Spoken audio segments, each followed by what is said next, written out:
महिला शिक्षा के लिए आजीवन संघर्ष करने वाली सावित्रीबाई फुले की जयंती के अवसर पर नासिक के येवला निवासी कलाकार संतोष राउड़ ने खड़िया यानी चौक पर उनका प्रभावी चित्र रचकर एक अनोखी कलाकृति साकार की है।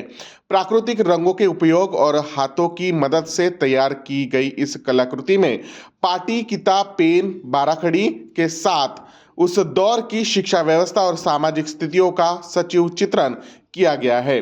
खड़िया पर उकेरी गई इस कलाकृति के माध्यम से शिक्षा के महत्व, सामाजिक परिवर्तन और सावित्रीबाई फुले द्वारा छेड़े गए संघर्षमय आंदोलन का सशक्त संदेश व्यक्त किया गया है। जयंती के निमित्त संतोष राउड़ द्वारा दी गई रचनात्मक श्रद्धांजलि वर्तमान में व्यापक रूप से चर्चा का विषय बनी हुई है। आज सावित्रीबाई फुले यांची जयंती आहे। आपण पाहतो देशभरामध्ये विविध पद्धतीने सावित्रीबाई फुलेंना अभिवादन केले जाते, तसेच जयंती उत्सव साजराही केला जातो आणि बालिका दिवस म्हणूनही हा दिवस साजरा केला जातो। तर सावित्रीबाई फुलेंचं स्त्री शिक्षणासाठी खूप मोठं योगदान आहे, म्हणजे अनन्यसाधारण असं ते योगदान आहे। तर विविध प्रकारे लोक साजरी करतात ही जयंती आणि मी काय केलंय की विद्यार्थ्यांना किंवा शिक्षण घेताना पाटी आणि खडू हे सर्वात महत्त्वाची पहिली गोष्ट असते, फळा वगैरे।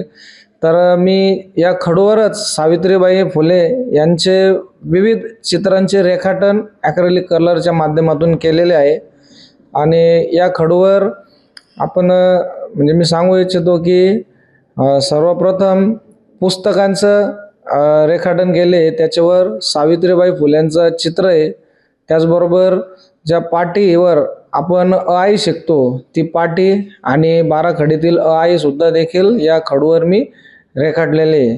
त्याचबरोबर पेनाद्वारे शिक्षणाची, ज्ञानाची ज्योत ही सावित्रीबाई फुलेंनी पेटवलेली आहे, ते देखील मी माझ्या या चित्रामध्ये रेखाटन केलेले आहे खडूवर।